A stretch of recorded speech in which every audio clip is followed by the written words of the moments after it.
Hey, I'm Trent Rush, welcoming you to the Under the Halo podcast. Today, a very special guest joining us. It's Kevin Pillar. At 35 years old, Kevin Pillar has seen just about everything one can see in baseball. The former 32nd round pick out of Cal State Dominguez Hills grew up in the Valley here in Southern California, went to Chaminade High School, and now is closing in on 10 years in the major leagues. And if you look at what he's done with the Angels, some might confuse him with some of the all-time greats. He's playing like Willie Mays since he's joined the Halos. Seriously, the numbers are remarkable, but that's not why we want to talk with Kevin Pillar today. We're going to spend a lot of time going into the business of baseball, what it takes to succeed in this game, and Kevin, well, really goes very, very in-depth in a lot of that. I think you're going to enjoy this one. Here now is our conversation with Angels outfielder Kevin Pillar. Kevin, welcome to the broadcast booth. Do I need to hold this mic? Yeah, hold the mic. Okay. Hold the mic. Yeah, we'll do that. Saw your boy Gooby a second ago. It's good to see him. Good to have you up here in the booth. Good to see you with this Angels Ball Club. This has been fun watching your journey a little bit. But as you're walking up here, what would you got to give Gooby a hard time? We haven't seen you do anything with him yet. What's going on? High school baseball coach. So a lot of history. I mean, I've been on his Gooby Tuesdays, but it's news to me that he has a podcast, and I'm doing this one before his. So it just lets me know where I stand with him.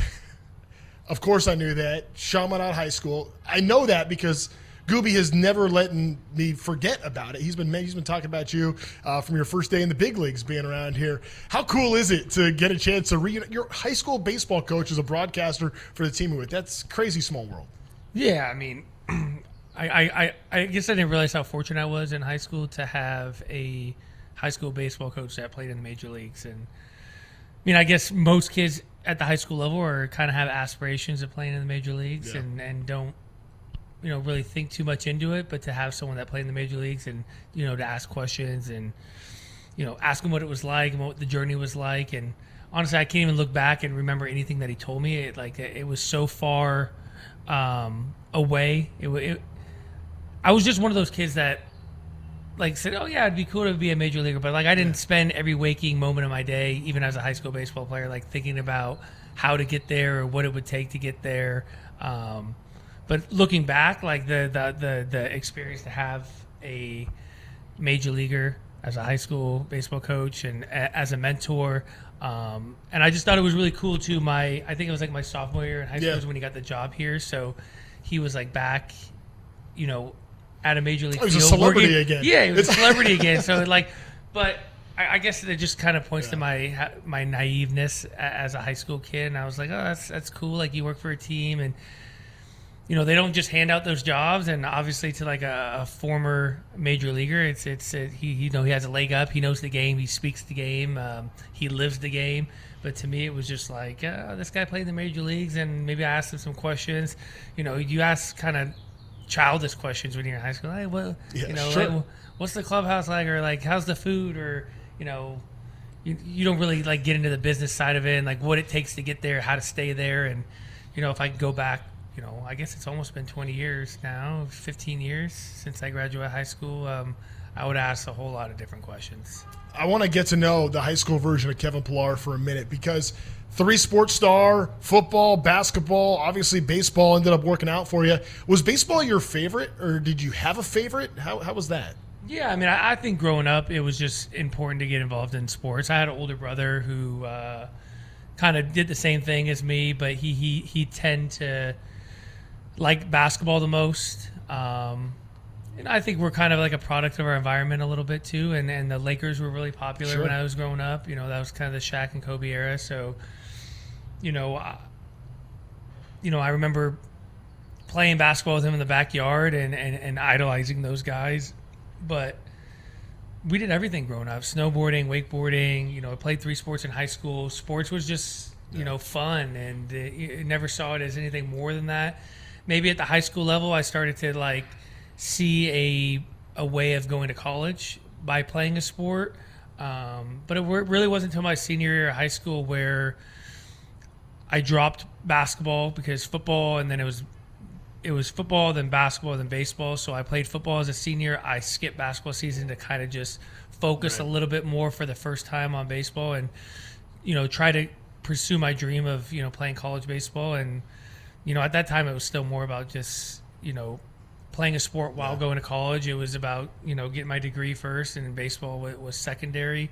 But yeah, I even, like, dating back to when I was like a kid, I think I always had I think baseball always had a leg up just because of the insanity of, like, this idea of trying to perfect something that you can never be perfect at. I don't know, maybe I was a weird kid, and it's what drove me to really like baseball, is I could practice all this time and I could go out and, be fairly successful, but you can never be perfect at baseball. And it just was like this vicious cycle where I just kept wanting to continue to try to get better and try to perfect something you can't perfect. But yeah, it really wasn't until I got to college where I kind of, really played baseball full time and saw it as a little bit more than maybe just playing baseball in college, as maybe an opportunity to try to get to the next level. Talk about growing up in Southern California, being a Lakers fan. I mean, I think if you are in your early, mid-30s and that's what you grew up with, Shaq and Kobe, I'm with you. Like, I was the biggest Laker fan in the world.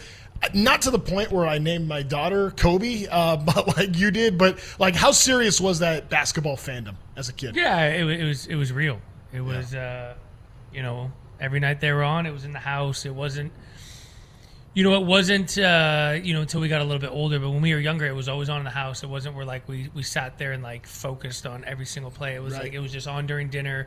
It was a topic of conversation. We watched it. We went to a bunch of Laker games as kids growing up. But yeah, I mean, I think that was, I think I kind of learned the importance and the value of sports, through the Lakers, and just what it brings to, households and communities and the city. I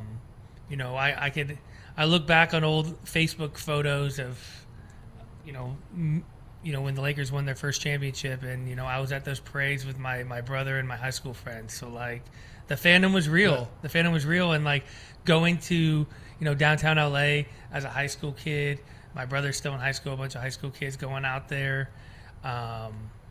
Were you at the parade where Madsen was doing the dance? That one? I think that was the first one. I was probably at all of them, to be honest with you. Wow. Yeah. But you just kind of saw, like, the power of, like, community and what a sports franchise could do to unify a city, and to be a small part of that it was really cool. And like you said, I mean, my daughter's name's Kobe.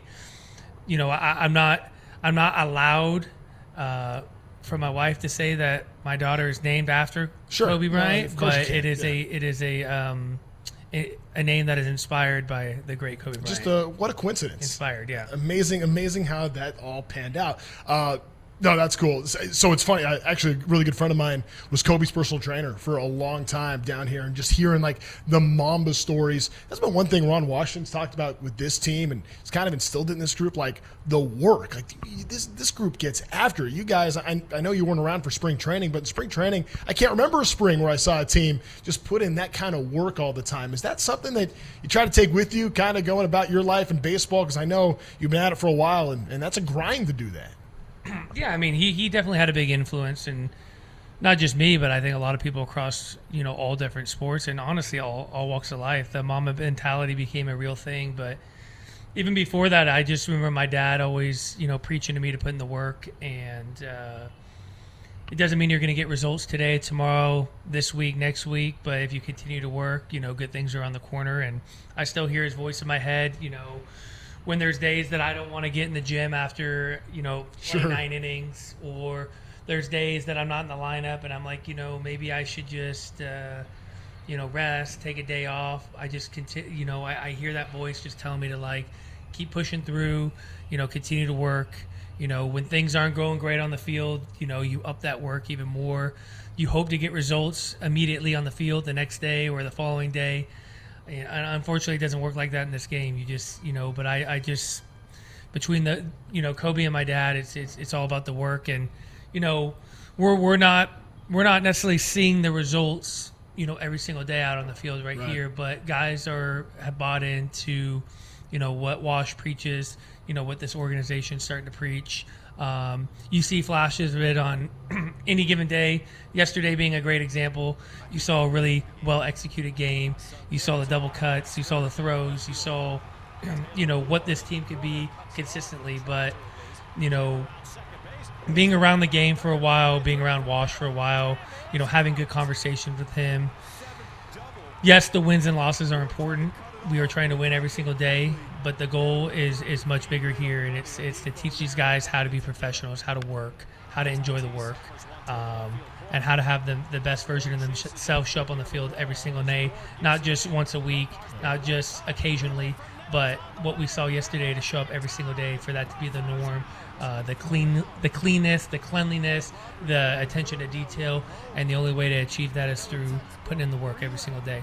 I feel like, to a certain extent, I'm sitting with Crash Davis right now, like the living, breathing version here at the big league level. Because, look, incredibly accomplished career for you, coming up on 10 years of service time. We can talk about that coming up in a little bit. But for you, for having accomplished what you've accomplished in this game, and now joining a team that's young. We'll call them the 25U crew, a bunch of young players on this team, young guys in the outfield, that you're out there helping these guys, taking on that kind of role. What's it like now to be at this point in your career where you are doing some coaching with these guys to a certain extent? Yeah, I mean, don't get me wrong. I still enjoy playing. I still enjoy competing. I love every opportunity I get to, go roam the outfield, take at bats for this team. But I'm fortunate to be able to survive this game as long as I have, especially for where I started this journey, to be able to have accomplished some pretty cool things in this game, to have survived this game almost 10 years. Like you said, coming up on 10 years, I think I'm a month away from 10 years, which to me is, just going to be a pretty surreal day. Something I'll definitely enjoy, I'll embrace, I will remember, but I don't think it's until I'm removed from this game when I'm really gonna appreciate the magnitude of it. But to be able to come into a situation, a clubhouse, a team as young as this, and to be looked upon to lead and help, and like you said, sometimes even coach some of these young guys is a huge honor to me. I was fortunate to play with a lot of great players, a lot of older guys than when I started this journey that helped me along the way, and I just learned the value and the importance of giving back and trying to leave this game in a better position, and try to share all my knowledge, my experiences, my failures, my successes, and everything in between to these guys, and just give them everything that this game's given me so much. It's given me a pretty good life. It's allowed me to see the world. I played baseball in 4, maybe 5 different countries. I've had thousands of different teammates. I've made so many friends in this game, and I've been able to experience a lot of things that I wouldn't have been able to experience without this game. So I just think giving back and just sharing everything that I've learned and everything that I've been given in this game, and honestly I enjoy it. I don't know if I want to coach when this is over, because I think the main reason, or at least for me, the main reason to hang up this journey is not because I don't believe I can play at this level anymore. It's because I enjoy time with my family. I got young kids at home that want to see their dad, and coaching honestly is more demanding of time than playing is. So if I get an opportunity to kind of do both right now, sure, it's a cool thing. And to just it was one of those things where as I've been to different organizations, 9 to be exact now, you learn after the first couple of times that you don't have to be anything but yourself. This game is a small knit community. More than likely you've played with other people, or you've played with people in this organization somewhere else. Mm-hmm. You've crossed paths.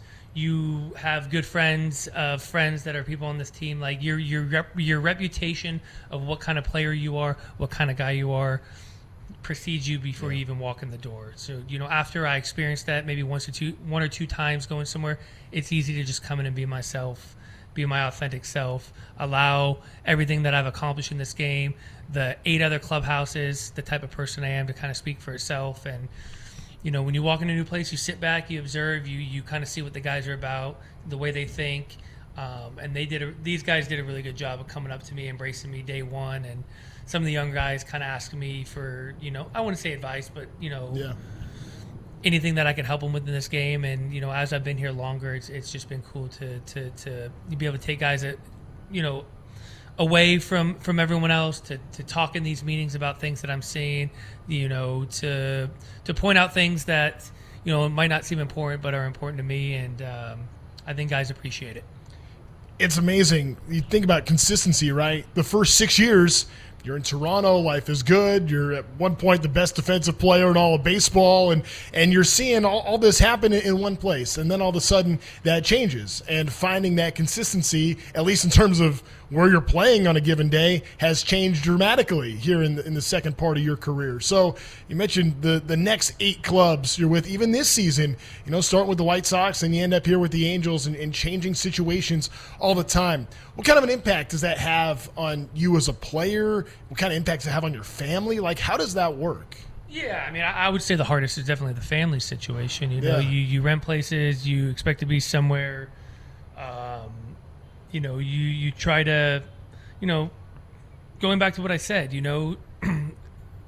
playing this game and being part of an organization, is bigger than us. It's about the city, it's about the community. And when you sign up to play for a team, whether it's for 1 year where you think you're going to be there multiple years, it's part of who we are. You buy into the city, you buy into the community. You want to be a part of that fabric of the city. I've gone in most years, anticipating even though it might be a 1 year deal, you feel like you go in, you play well, you do the things on the field right, you do things off the field right, you become part of the community. That relationship will extend itself beyond that 1 year. So that part's difficult when you invest Sure. a lot of time and energy into a place and you try to give back. And I don't say you give back because you're hoping that in return there's going to be something, but you do invest a lot of time in it. And then you go into the next season, you're a free agent, you got to kind of wait. And then you kind of go over that cycle over and over again. And that's kind of been my journey the last 4 or 5 years. It's extremely difficult on families, having to pick up and move somewhere new and then get accustomed to where you're living and the surrounding areas and your commute and, where the grocery stores are, where the entertainment are for the kids. And then, when your kids get a little bit older, then they start to get involved with the things at the field and the family rooms, and they meet other kids and they make friends, and my wife makes friends, and you're hoping to build on those relationships. And, at the end of the year, you're like, yeah, we hope to see you next year, and you're really optimistic about it, and then things don't work out. It was a great example last year, felt very happy in Atlanta with not only like the way the season went, but like my off the field life, my family situation. We were happy. My wife had friends, the kids had friends. We felt part of that community.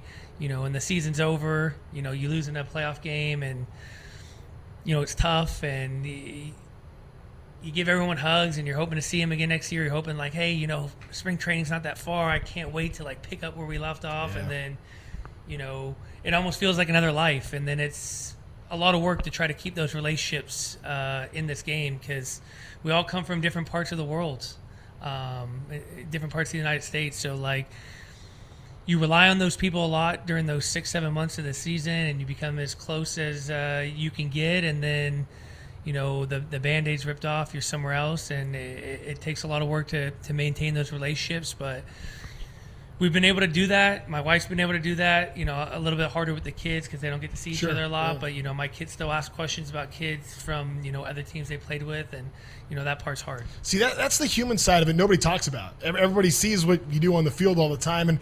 And look, when you come in here and you make the first impression that you make, I mean, you were hitting over 400 for a long time. And you have the 2-homer game, drove in 6 runs right away. Like, fans see that immediately, the kind of impact you're making on the field. But I know hearing from Ron Washington and even Mike Trout was talking about the impact you've made with the guys. I know you were talking about it a minute ago, just about kind of the coaching side of it and helping these guys along. But that said, like, to come in and instantly be thrust into a leadership role when there's all these veteran players that are banged up and not able to contribute, you're able to be here and can contribute on the field. What's the dynamic like when you just get thrust into a brand new clubhouse and you're counted on to lead? Yeah, I mean, I think I think knowing the coaching staff here, I think given my scenario this year, getting released and being at home, and besides my ability to still go out there and hold my own on the field, I think there was a bigger calling of the reason I came here. Knowing Wash, knowing EY, knowing Gogo, knowing Perry, all guys that I've played with, worked for. They know what type of guy I am. So, like I said, it's easier now that I've done it, 9 different times to be able to come into a clubhouse. Obviously, coming into a place like this with, guys like Mike Trout and Rendon, you kind of have to, naturally, you kind of sit back and defer to those guys right away and just kind of observe right away. But like I said, your reputation in this game, precedes you before you even walk in the door. They knew who was walking in that door before, I physically showed up. So, like I said, it's a lot easier to come in, be yourself. But I've learned to just kind of, like I said, not to come in, and it would be irresponsible for me to come in and demand things or expect things. I come back and I sit and I go out and I play, and I try to initially, let my play kind of lead by example. And, as I get more comfortable and I get to know how every individual guy will respond to criticism or critique or encouragement, that's a big part about leadership, is understanding your audience too. Not everyone's going to be okay with me calling them out in front of every single person in the room. Some people need to be pulled aside. Some people are okay with, in the group setting, to be like, hey, what you did is not right. I don't expect you to do it again. So that's a big part of it. But like I said, it's not something I ever kind of set out to be. I think it's just kind of the way that my parents raised me to be. I think it's the type of role models, the kind of guys that I was influenced. As a young kid, going back to Kobe, just not to say his leadership style is the same as mine, and everyone's a little bit different, but I've also been around great leaders in this game and tried to take bits and pieces of everything that I've learned from those guys and try to apply it daily. July the 5th is a big day. That's 10 years for you. So when you're with the White Sox and you go through spring training and you start the season and not really hitting, and that ends up being it, and they tell you you're released, and you're trying to figure out, okay, what's the next step going to be, knowing how close that is and what's left for you to accomplish. What goes through your mind on a day like that for what you still want to do in baseball, what you're thinking, is it over, is it not? What do you think about in a day like that? When I got released, I wouldn't say it was shocking. I would say it was more disappointing. It was the whole situation there was just a little bit messy, and I'm not here to get into that, but yeah, I mean it was uncharted territory to be released for the first time ever.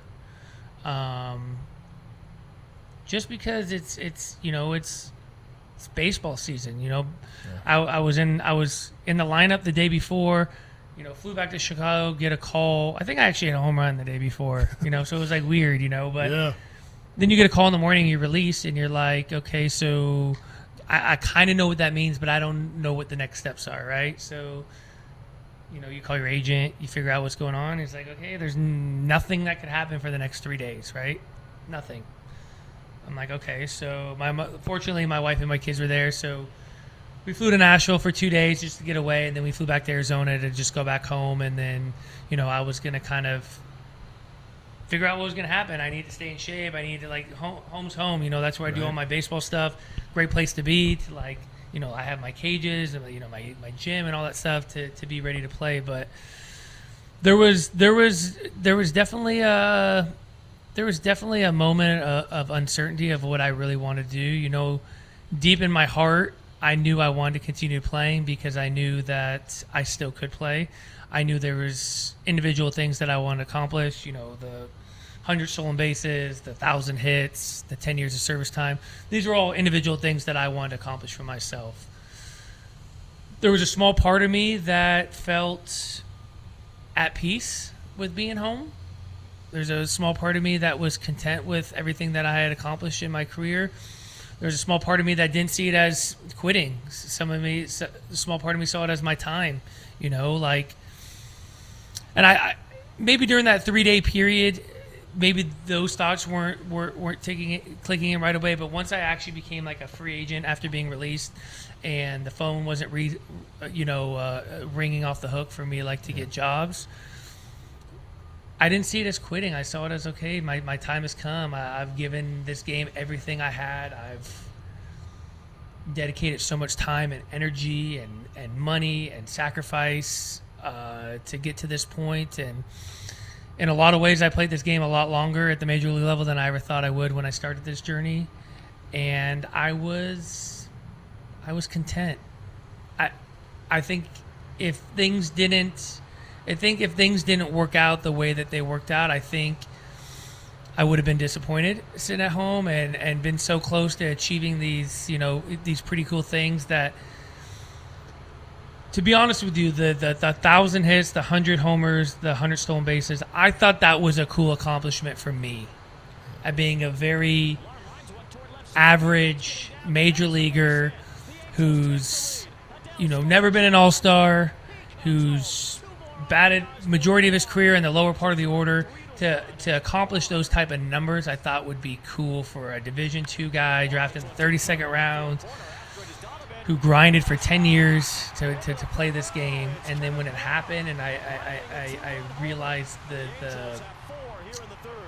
rarity that's been accomplished in this game, and the names of current players that I'm on a list with, it was a moment where, okay, I still am a very average player in this game, but I've achieved some pretty cool things, right? I achieved something that doesn't happen all that often. And I want guys, and I talked about it when I was able to get the 1,000 hits, and we were in the clubhouse celebrating, and I got a moment to kind of reflect on what that moment meant to me. And I wanted guys to realize that a guy like me can accomplish great things in this room. Why can't you guys? You don't have to be a superstar in this game. You don't have to be a multiple-time all-star to achieve rarity in this game. A lot of it comes with hard work, sacrifice, belief, facing adversity, a never quit attitude, always believing that something good's coming your way, going back to what my dad said, put in the work, not knowing when you're going to reap the benefits of it. I think it's cool. I think it's cool to be that guy that guys can realistically look upon as someone that they can aspire to be like. Mm-hmm. And I would tell those guys to aspire to be more, because I aspired to be more. And that was always kind of my mindset. Is I always said I was going to reach for the stars, but if I fell short, I'd still make a pretty good career. Even to this day, I still prepare myself to be great. And if I fall short of that and I'm just good, then I'm accomplishing still some pretty cool things in this game. Kevin, I don't have to tell you, this game can be cruel to guys in their early 30s. When you get past that free agent year and you don't have the service time, you either get those massive contracts or it's hard to last in the game of baseball. Not many people accomplish what you're talking about right there. What do you feel like it is that you were able to do that helped you kind of cut through all that stuff and the business side of it to get to this point? I don't think I did. I think I just lived it and experienced it and just always had this belief in myself. And I think, I've had a very loving and supporting wife through this whole journey that's been with me, since day one of, signing a professional contract. And I'm not talking about major league contract. I'm talking about Bluefield, West Virginia minor league contract, starting as a 32nd round pick. As a 32nd, met her in college. She's been with me every step of the way. We learned this business together. I didn't know anything. I was a very naive, innocent college kid stepping into this world of the unknown of professional baseball. I was so naive, I didn't know that there was 7 levels of minor leagues. I remember being in short season, which I didn't even know what short season was. I just knew that they sent me to West Virginia to play baseball, and I was happy with it. And I remember being a little I remember being a little disappointed not being able to play center field right away and playing the corner outfields. I was a center fielder in college, and I remember our hitting coach saying, like, what if John Farrell wanted you to play the corner outfielder? So I was like, who the hell is John Farrell? Not even knowing he was the manager of the Toronto Blue Jays team, the team that drafted me. So, like, when I talk about naive, going into this business, I was naive. So to answer your question, I learned this business day by day by going through things, by keeping my head down and just continuing to work. I never really thought about, what was next. I always just, I always try to tell people, like, you get drafted, you work extremely hard to try to get to the big leagues, and that is goal one. And that's a huge accomplishment, and not a lot of people get that opportunity to do that. But the moment you get there, if you are satisfied with that goal, you're going to be back in the minor leagues real quick. Goal 2 is to figure out how to survive the major leagues. And then goal 3 is to figure out how to thrive in the major leagues. And then goal 4 is how to figure out how to survive, getting through arbitration, then getting through free agency. This game is a little bit more kind to you when you're young and you're cheap. And when you start to get some financial compensation for what you do on the field, the expectations go through the roof. You have to live up to those dollars and cents, or they find people that are younger and cheaper to do it. So to be able to be here a month away from 10 years, being non-tendered, being released, never signing a multi-year deal, to scratch and claw for 10 years, I think it speaks a little bit to what I'm able to do on the field. I think it has a little bit to do with off the field. I think it has a lot to do with, just always believing in myself, surrounding myself with good people, trying to put myself in the right situation. And when facing adversity, just continuing to believe in the work.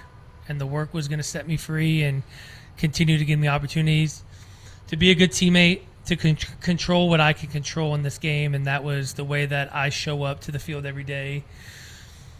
Always available to play, never too hurt to strap up, to be a good teammate. When it's my opportunity to play like it's my last game, to play this game hard, to be reliable, to know that I'm going to throw to the right bases, I'm going to hit the cutoff man. When I hit a ground ball to short, I'm going to run down the line. I think those little things in this game buy you a little bit more runway for some, lack of performance or some physical mistakes that happen on the field. So that would be my message on how to survive this game. Control what you control. There's very few in this game that you can control, but control the heck out of those things that you can control, and I think it gives you a little bit more opportunity. When we started this conversation, Kevin, we were talking about going to Cal State Domingos Hills, where you began your college baseball career, and you talked about taking care of business in the classroom first before anything to do with baseball and all that. How much do you feel like that side of it, keeping that perspective, has helped you accomplish what you've accomplished in this game? Yeah, I think just my journey is just a little bit different. What kid doesn't want to be a major leaguer? What 5, 6, 7, 8-year-old kid doesn't want to be a major league baseball player or a basketball player? Or, that's the beauty of having kids now is, I ask my 4-year-old and my 6-year-old what they want to be, and it changes daily. Right. And it's cool that they believe anything is possible. I never, aside from once I got to high school and reality set in, I just was unsure. I thought, yes, I wanted to be a major league baseball player. I didn't know how to get there, but that wasn't my everything. That wasn't my life's journey. That wasn't my life's goal. My goal was to go to college and play baseball and figure it out. And I just knew the importance of getting my college education. And I also was maybe a little realistic in the fact that so few people have played in the major leagues, and even fewer of those have made a career out of it, and even fewer of those have been able to support themselves financially just from what they've been able to accomplish on a baseball field. And maybe I was a weird college kid or high school kid, but that's just the way my brain operates, and I think my brain still operates like that. I I'm a very optimistic person, but I have a very pessimistic mind. I always think about like the worst case scenario before like I enter a situation. And that's the hard thing about this game too, is like the build up for me is the hardest part of the game, because I think about, who I'm facing and what if he executes this pitch, and like what if my swing's not there, or what if I forget how to do this, and I think about all these things that could go wrong. But then it always goes back to the work and the preparation, and then the belief in myself. When I step on that field, I believe in myself. When I step on the on-deck circle, all those thoughts that I have leading up to the game disappear. So I had those thoughts about, playing professional baseball, and I just felt like going to college and putting myself in a situation where that's a big part why I went to the college I went to as opposed to going to a junior college, because I felt like my baseball talent was great enough to get me to a big-time Division I school after maybe 1 year at junior college. I just was a kid that didn't dedicate his life to baseball. I never played showcases. I never went to travel ball. I never went to college workouts. I just played my high school baseball season. That was it. But I had an opportunity to like go to junior college, maybe play for a year, and then transfer anywhere I wanted to go. But I wanted to play baseball right away. I didn't want to like walk on at a school and sit and like watch people play. I felt like the best way for me to get better was playing games every single day. So I chose to go to Cal State Dominguez Hills, not a junior college, because I felt like if I went to junior college, the junior college wasn't going to set me up in the best situation to make sure school-wise I was in the best position to graduate or transfer. I felt like if I got into a 4-year school, the curriculum, the athletic advisor was going to make sure I was doing things right in order to graduate college, and that was important to me. See, you went to a high school like mine, going to Chaminade. I went to Orange Lutheran, so down in Orange County, all this talent all around you, first-round picks. Everyone's going to USC, UCLA, Vanderbilt, top programs all the time. I know where you grew up, everyone was kind of doing the same thing. So you never felt like the pressure of that when you got teammates getting drafted early or going to big-time programs? You were set. You knew what you were doing. I didn't know. Like I said, I think ignorance was blind. I think my naiveness played a lot into that. I think maybe if I had like an older brother who, played big-time college sports or got drafted, or had family members, or, even closer friends, people from my neighborhood that did that, maybe I would have thought a little bit harder about it. But even my parents, my dad raised professional motocross, and my mom was, she played a little bit of college tennis, but like we didn't know what we didn't know. So there was never like this need to like push me to go to these college showcases and to play the perfect games or to do all this stuff. I was content with being a good high school baseball player and football player and basketball player and enjoying it. Part of me always wanted a little bit more, but I didn't know any different, so it didn't bother me. I guess it's all worked out. Okay. Kevin, I met my wife there. And it got me here. Sure. And so, I got no regrets. When it comes to this Angels team, you're spending time with these guys every day, especially I would imagine you're probably spending a lot of time with Joe Adell and Mickey Moniak. What do you make of the 25U crew, these young players and their progress? I know we saw it the other night, but what are you seeing from this group, and what maybe are they taking the right steps to become what everyone here hopes that group's going to eventually be? Yeah, I'd like to think so. I mean, they ask a lot of questions. They work extremely hard. I think if you think about Mickey's journey, 1-1 comes with a lot of pressure, and that didn't happen right away. The success didn't happen right away. It took him a little bit longer to get to the big leagues, and even once he got there, it was, up and down, in and out of the lineup, flashes of brilliance and then flashes of not. And then he kind of had his breakout, moment last year, getting some consistent playing time. I think he became the player that everyone thought he could be. And I know from getting to know him over the, past month being here, he has extremely high hopes for himself. He wants to live up to that 1-1. He wants to build off of the success he had last year, and was hungry from everything that he had told me, the way that he prepared in the offseason, the work that he had put in spring training. And now he's in a situation where he's not playing very well. and that's part of this. That's part of the growth in this game. And my job, as an older guy, as a guy who's been through a lot in this game, is to continue to encourage him to believe in himself, to continue to work. The same message that I was delivering to you. Yep.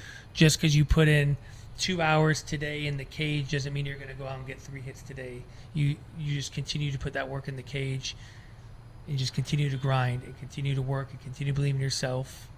And either it's going to work out or it's not going to work out. But you got 2 options at this point. You either continue to work and you believe, or you give up and you hang them up, and you're never going to find out how good you are. You know, and this game is extremely difficult, extremely humbling.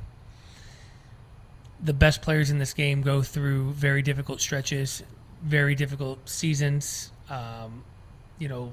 periods where they feel like they don't belong. This game, as physically challenging it is way more mentally and emotionally challenged. And I think Mickey's going through that right now, and I think he's handling it with grace and with maturity. Yeah. And I'm hoping the best for him. And I'm here every step of the way with him, and I believe in him, and I know he believes in himself. And then when you talk about someone like Joe, like, he's a guy that from afar you've been hearing about the immense talent that this guy possesses. But we know in this game that talent doesn't always equate to success on the field. You know, you talk about this guy's arm strength and his ability, the quickness of his bat and the pop that he possesses, and there's a reason he's been given a lot of opportunities here. Like, people salivate over that skill set, and then he got his opportunity this year to play pretty consistently in right field and got off to an unbelievable start. And it was the guy that everyone thought he could be in this game, and the guy that he thought he could be in this game. And then once again, this game is very cruel. It's very humbling, and he's being humbled right now. And Joe is even keel as they get. He's 25, 26, 25. He is 24. 24. Yeah. He is a very mature 24-year-old man. I won't say kid because he is a 24-year-old man. He's mature beyond his age. He is handling this little bit of struggle after the hot start that he got off to, as well as I've ever seen it. He continues to work just as hard as when he was successful. The one thing that I pointed out to everyone in our hitters meeting the other day too is Joe is one of the better teammates that I've ever had in this game, and that I've had a lot of teammates in this game, and it's not, you wouldn't expect it from a 24-year-old guy trying to prove himself in this game. But aside from the talent and the tools that he possesses, his ability to care more about others in that dugout than his struggles on the field right now speaks wonders about him. He is the first person to high five me when I do something good. He is the first person to pick me up when something's wrong. You know, he doesn't sit there and mope and complain about, you know, striking out or a bat call at home plate. He puts the stuff back in the helmet rack. He takes a moment to himself, and then he stands up on that top rail, and he's the first one to cheer on his teammates. And I thought that was incredibly cool to witness for a young kid trying to make his way in this game. And not to say I was a bad teammate at that age, but I was very caught up in trying to survive this game and make sure I took care of myself before I took care of others. And to see him do that at 24 years old, with a lot of this expectation of him to be one of the next great outfielders in this organization, to have gotten off to a really good start and to know what success really feels like on this field, and to not be successful right now over the last month or so, and to keep that mindset and the selflessness of thinking about others more than himself. It's powerful, man. It's really powerful. What's left in the tank for Kevin Pillar? I don't know. I mean, I think a lot of my success right now is coming from not having to answer that question. Yeah. for myself or for others. Yes, I will sit here and I'll tell you I want to play one more month at least. I want to play one more month. It is important for me to get that 10 years of service time for all the reasons we've discussed. Just the rarity, the difficulty, what I've had to endure to get to that point, to like have that, badge of honor, to be one of the few to be able to do that, without being a all-star, without, accomplishing a lot of individual things in this game to survive that. It's huge, but I still enjoy playing. Yeah. I do still enjoy playing. I enjoy the competition. I hate the build-up to the game. I like this. I do enjoy these conversations. I hate the thought of what might happen, who am I going to face when I'm not in the lineup. Sure. I got to, watch the game and think about, okay, I got to pinch hit tonight. When am I going to hit? I got to stay ready. When do I get my body right? On the physical side, when I'm playing, physically, I'm as good as ever. My body moves great. I run well. I feel like I'm 25 when I'm playing. When I show up at the field, it's just a little bit more work. I have to be a little bit more calculated and a little bit more diligent in my work in order to get my body to feel good every single day. That I don't mind. I don't mind that preparation, but I just enjoy being a dad, and I enjoy being a husband. I enjoy the time with my family, and if there was a way that I could do both full time, then I would continue to play this game. But at some point, a really good thing's going to have to come to an end. And if I had to pick between the two, I'm definitely not, going to retire from my wife and my kids. So something's going to have to sacrifice at some point. But to be honest with you, I'm going to just enjoy the heck out of this season. I'm going to play this, as cliche as it sounds. I'm seriously going out there and I'm playing every game like it could be my last. And I realize that's the reality at this age, at this point in my career, that every game could be my last. I could get released tomorrow. I could have a career-ending injury. I could play for 2 more years. I don't know, and I don't really care. And I think that's the fun thing in what's going on right now. And I think that's leading to a lot of success. Is I'm not worried about tomorrow. I'm not worried about. I'm not like looking up at the scoreboard and I'm like, dang, if I hit 330 all year and 20 homers, they're gonna pay me $7 million next year. I'm not worried about it. Yeah. At the end of this year, I'm gonna enjoy it. I'm going to get away from the game a little bit, sit down with my wife and kids, and make the best decision for our family. If and that could change. It could change. My feelings about wanting to continue to play, my wife and my kids' feelings, could change. I'm really good friends with Brandon Crawford, and I saw him this offseason. I was unsigned. He was unsigned. It was early February. I'm like, Brandon, what the hell are you doing, man? You had an unbelievable career. You made a ton of money. You got 4 kids. You just had another one. You got a baby at home. Why are you still playing? Yeah. He's like, my kids want me to play. He still enjoys playing, but he's like, my kids love coming to the field. They love watching me play. They want to be a part of this. I know I could still play this game at a high level. If they want me to do this, I'm going to do this for them. So, maybe those conversations happen this offseason. I doubt it. But we will see. I'm enjoying this ride. It's been fun. What a great place to show up every day to work too, Not too bad. And to kind of come full circle from going to college, 20 miles from here, growing up, an hour and 15 minutes from here, to if this is it for me, what a full circle moment to come back close to home, playing the weather that I remember growing up playing in. It's surreal. It's a magical ending. Not to say it's the end, but it could be the end, and who knows? Who knows what happens? Kevin, I have one more question, and this one I'm asking on behalf of my wife. That's going to kill me if I don't ask this. Baseball, dogs, and naps? You dog guy?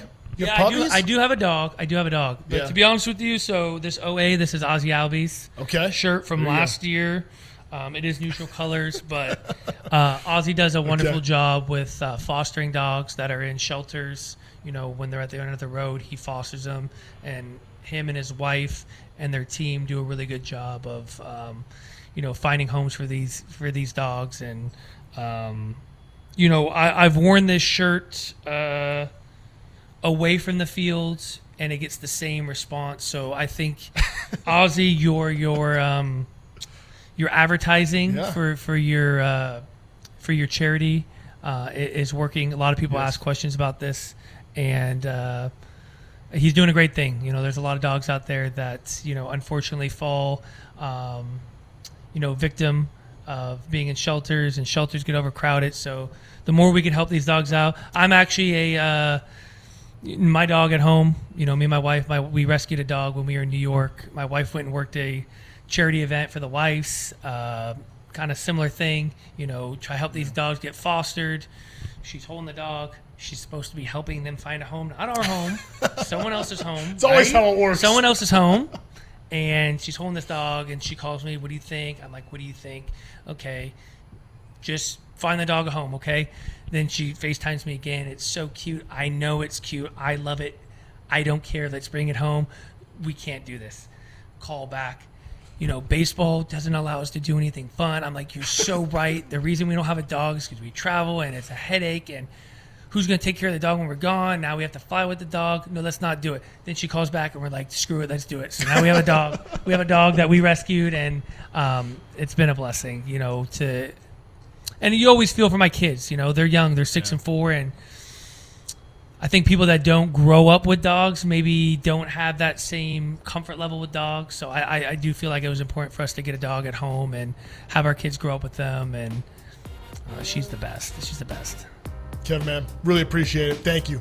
Thanks for joining us for the Under the Halo podcast. If you haven't already, be sure to click that subscribe button. We'd love to be able to share all of these with you as we continue to have conversations with Angels players, coaches, and other members of the Angels family here on the Under the Halo podcast. If you're listening to this podcast, we invite you to watch it. You can check it out on YouTube. Just search Angels Baseball and find the Under the Halo podcast. Or if you're watching this, or maybe you're going to be in the car next time and you want to be able to listen and don't have a chance to watch, well, that's all right too. Go to angels.com/podcast. You can download the podcast wherever you're getting podcasts already. My name is Trent Rush. Thanks for being with us for the Under the Halo podcast.